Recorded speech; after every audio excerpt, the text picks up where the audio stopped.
Thank you for joining us in studio as we continue our preview of the upcoming elections in Framingham. Election Day is November 4th. I'm joined by Adam Blummer today. He is the former chair of the Framingham Charter Review Committee at this point, because it's no longer a thing at this point, but it was a thing about a year and change ago.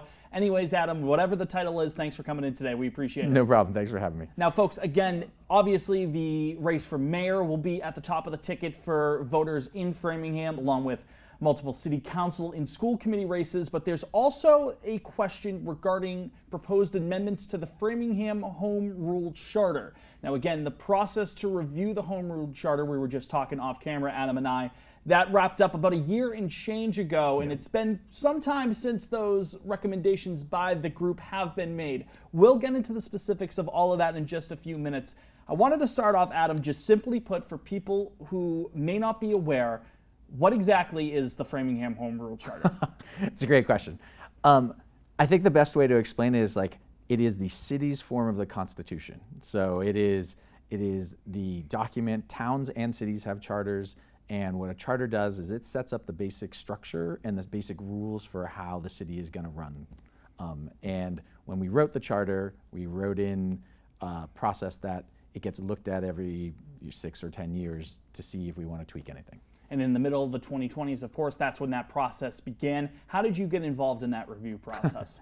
So I was on the original charter review committee. That was when in 2017 that went where when we were voting in a much bigger charter change to go from a town to a city. And one of the rules we put forth at that point was that anybody can apply to be on this charter review committee that was starting in 2023 with the proviso that if you were currently on another board, a school committee or anything else, you couldn't serve, because we wanted people that knew a little bit about government but didn't have a super vested interest. Independent from. Exactly. Yeah. That's a good way of putting it. So that was me, and I realized I had some prior history with this, and I always believe in trying to be helpful to the community. So I signed up and was picked as one of 11 people, 11, I think it was 11 if I'm thinking about it, or 9, I can't even remember, it's been so long ago. Or one of some number of people who are on the committee to look at this again. So you as the chair know as well as anybody how the process worked. How exactly did it get from forming that group together in the first place to eventually, meeting after meeting, month after month, eventually getting to the point where you were able to make recommended changes to the Home Rule Charter? What was the process like? Yeah, I would say it was not the most exciting television, because what it really was is we were the city's first charter review committee. So it was the first time we had this process, and some of what we had to do is figure out, how do you do this? Because we had no past practice to rely on. So we used a consultant from UMass who specializes in this kind of work to give us some guidance. We looked at it, how other places did it, and what we basically concluded was we wanted to break our work the work was going to take about a year, and we were going to try and break our work into chunks. And the first third to a half, we really wanted to just think about not what we members came with our personal opinions, but what did the community want? So we did a lot of outreach to both boards and committees and departments within the government, and then to individuals outside the government, and we just said, tell us what you think structurally is working, and tell us things that you think could work better, and then tell us things that you just are not clear on. And those 3 questions really form the backbone of our work. And sometimes that's harder to do, because a lot of times people will say, well, I don't love that there's a speeding ticket, there's speeders on my road. And we're like, well, that's an operational issue. It's not really a charter issue per se. So you kind of suss out all of that stuff. So we spent really from, I think, August of 2023, when we're sort of figuring out our process, through sort of February or so of 2024, doing a lot of listening. And along the way, we did a close deep dive of our own into all the section by section. And then, in that last part from February to sort of June, we wrote several drafts of changes, circulated them out, and said, here's what we've heard from people. If you want to add, subtract, push back, let me know or let us know. And so we ended with, the way a lot of government organizations or a lot of committees do is there's a public hearing, we have a document, it's publicized, and we got feedback from there. And from there, we submitted a report that goes to the city council in the summer of 2024. It went to the city council, and they had, we had a chart of probably 50 or 60 different recommendations, some of which were really tiny in terms of, we missed wording, you missed, there's a grammar issue and this extra, and some are much bigger. And the council could go through and approve the ones that they wanted to approve. They approved probably 90% plus of them. There's like a couple of small issues they were like, no, we don't think so. And from that point, it gets formed up, and that's what goes to the voters as the charter question. It's a single question that if you vote yes, which I hope you do, all of these changes will be implemented to what we think, or the committee thinks, is to really improve how government runs in Framingham, regardless of who's in charge. Right. I'm glad you brought that up, that this is a one and done. It's a sweeping yes or a sweeping no for voters here. From your perspective, I understand, these are recommendations that you and your group ended up putting together and recommending. So you kind of go into it already looking to be approved by We're voters. hoping it's a yes. Right. Absolutely. In your opinion, very briefly, just overarching before we get into some of the specifics that are going to be on the ballot, what would you see as some reasons for voting yes on this? And then are there any, even from your perspective, any reasons why someone might say no to some of these recommendations? Yeah, so I would say this. If you don't, I'll start in sort of a weird way. When you walk into the ballot and you see the question, it's a heavy, heavy bit of text. It's a lot of text. It's a paragraph. It can look scary, and from a political scientist point of view, sometimes questions that look complex, voters tend to say, oh, that's a change, I'm not sure what it means, I'm going to skip it or say no. We really urge you not to do that. This is a process of a lot of work. So from our perspective, this deserves a yes vote, and I'll just give you just a couple of different points. First of all, from a practical point of view, there is no organized opposition to this question in town, and that's really for a reason. That we think we've listened and compiled a thoughtful set of changes to how the government can run. Both mayoral candidates are sort of on the record saying they are in favor of the charter changes. I don't think I've not talked to every single city council candidate, but I don't know of any that are opposing it. So one, people should know this has broad support. Two, what it really does is I would sort of say there's 3 or 4 different categories that we were sort of shooting at in terms of how to make government better, regardless of who's in charge. So one is we were really looking at trying to do something to make sure that our government is as efficient as possible. And the real prime example, it has to do with capital budget, which is not a super enthralling topic, but right now, what happens is the capital budget gets approved in late June, and that's really disadvantages. It really disadvantages the school department because the only time they can get, playground work done, build roofs done is in the summertime. So if you pass a capital budget in June, then you're basically saying the schools can't do anything with that for another year. We've recommended that the approval for the capital budget only shift way earlier into February. So there's still enough time that it would be introduced in November. There's still enough time to vet the projects, but then the school department and the city can actually put those out to bid. That's going to save time, and since we all know construction costs go up, it's going to save some money. So that's like a practical, sort of efficiency measure. There's also some pieces around transparency that I think we're really proud of. There's a lot of things in there that, right now, if you are trying to catch a meeting, it might be at one website, it might be audio, it might be video, it might be nothing but minutes. And we've strengthened the requirements, for all boards and committees, not just like city council and school committee that do a really nice job, but even smaller committees to either audio or video their meetings and to have them in one central place so the public has access to information. So that's a transparency piece. It's also an efficiency piece. Right. And then connected to that, we actually pushed a lot of, we added features into the budget process to allow for more community voice. So right now, the mayor will put out a budget, it goes to the city council, which promptly brings it to the finance subcommittee. We actually asked for an earlier meeting, and that's usually in the spring. In the suggested charter changes, we say, no, you should start with a meeting that is not a specific budget proposal. It's sort of a high-level look at what do we want to accomplish in the next year? And that should be open to the public. It should happen in January.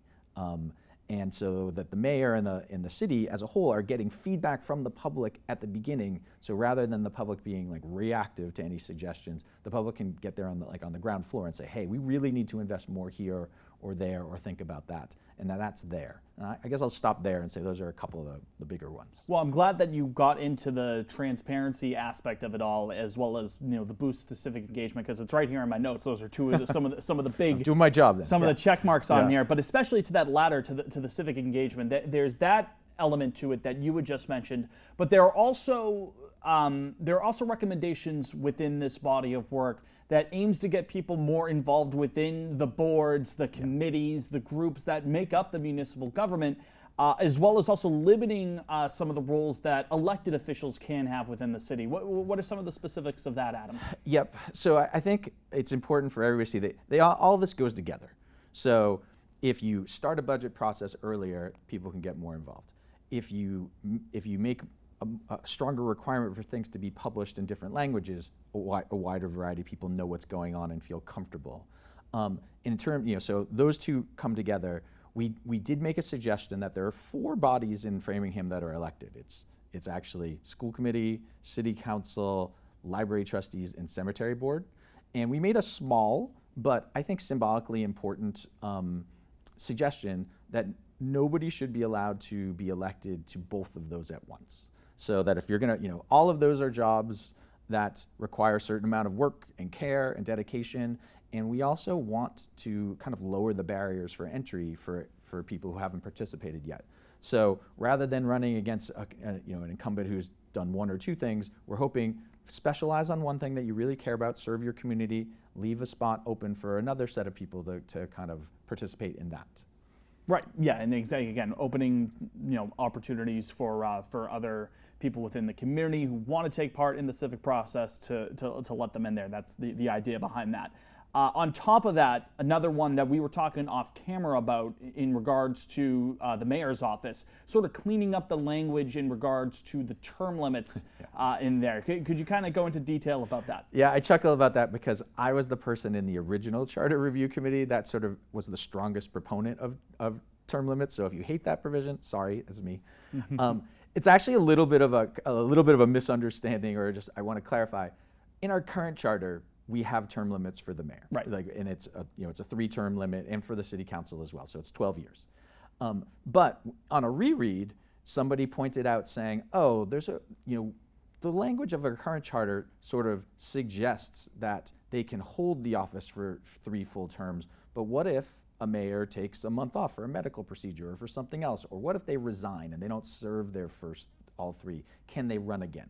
So we simply just tightened the language so that it's a little bit more clear that mayors are really going to run 3 terms. Once you've run your 3 terms, if you've been elected 3 times, you're not eligible to run again for that 4th term. It's not a seismic change, but it is something that you never want to be getting into a situation, sort of like we're in nationally, where things are vague and then they can be taken in ways that people don't really anticipate. It was the clear intent of the original Charter Review Committee that term limits be 3 terms. And so we've just made that a little bit more clear for people in the future. And speaking of the role of the mayor, there's also some changes to the language to alter the mayor's powers when it comes to appointing people to those local boards and advisory groups and whatnot. Is that right? Yeah, those are again fairly small, but we added some positions like we noted that there was a little bit of a vagary around the city solicitor, who's like the lawyer for the city, about whether they need council approval. And the original charter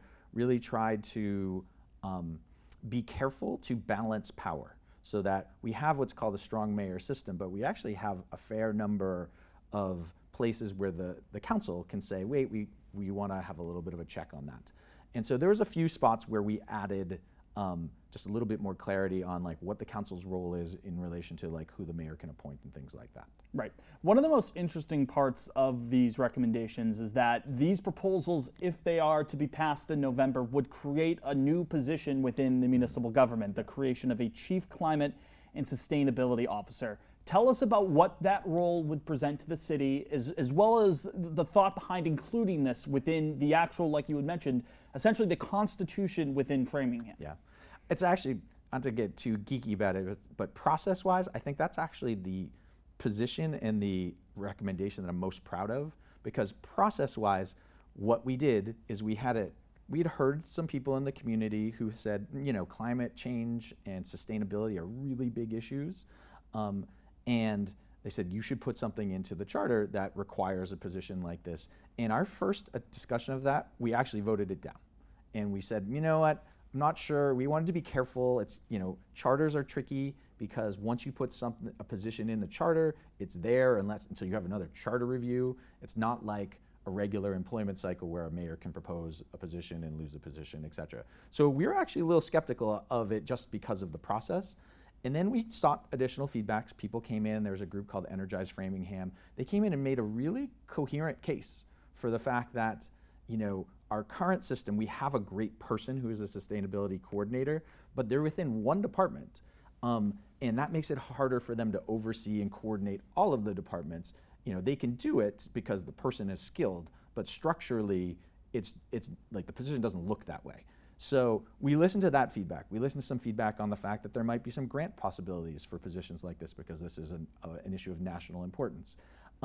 And we kind of talked about it further, and we ended up saying, you know what, this is a good position. We were very careful. We're saying we don't want to add a lot of positions because positions cost money, and we want to give the mayor and the council more flexibility. But this one we felt had real benefits in the sense that a sustainability, at a higher level, someone who operates and can oversee all the departments can make sure there's real consistency and efficiency between what police department's doing, Board of Health is doing, schools are doing, things like that. They would be able to have conversations with all of those people so that we could do things together and hopefully, again, sort of faster, less costly, more timely.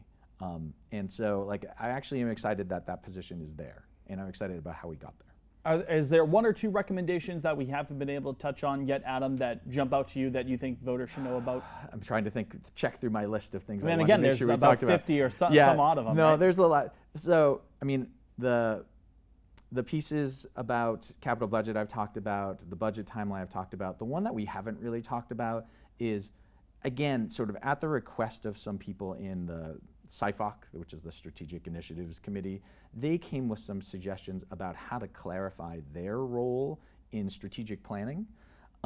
So we've added some language and added some sort of date certain at different points where the city is required by law to have a strategic plan, but we've also said, but you should also have some additional information available. So we've added steps along the way so that hopefully that group can take the guidance and be a more vibrant partner with the council and the schools and the larger city in terms of looking at long range issues, both financial and cultural and environmental. So it is a lot of language, and even I could have to go back and be like, oh my gosh, there's a lot to read here. But I would suffice it to say, planning is important in making sure that there are processes and timelines are actually really helpful. And so we've tightened those. And then because this is such a hot button issue, and I'm just thinking about it, the one other really small change that we made that I'm really happy about is we do a lot of traffic issues in Framingham through the Traffic Commission. And in the original version of the Traffic Commission, for whatever reason, and I can blame myself because I was on the original committee, I believe it was a 4-4. It was an 8-person committee, and 4 people were largely appointed by their city officials, and 4 people were sort of community members, business owners, different parts of the city, et cetera. We actually, upon a suggestion from the mayor's office and from others, we actually said, let's make that a 9, and let's make sure that the 5th person we're adding on one side is a community member, so that the community has slightly more voice on what should we be doing about traffic calming or other things, rather than department members. And again, it's not one of these things that people are going to have huge parties over. Oh, they added this 9-person, but it's really something where that commission does things that impact people's daily life in terms of how they travel around the city. And that's, having a slightly wider perspective is actually really great, I hope. Leading into Election Day on the 4th, Adam, what would be one thing you would want voters across the city to remember when they see this wall of text, this question regarding the charter proposals? Yep. I would just say this. Don't be scared by the text. This is a question that is a part of a normal process that we've built into the charter to always be thinking about what we can do better. It's widely supported, and it's going to lead to a little bit more efficient and more inclusive and more transparent government, and that's what we want. And that's what's going to be on the ballot for all Framingham voters on Tuesday, November 4th. That's Election Day. Until then, Adam, thanks for coming in and talking about all these proposals to the Framingham Home Rule Charter. We appreciate it. Thank you so much.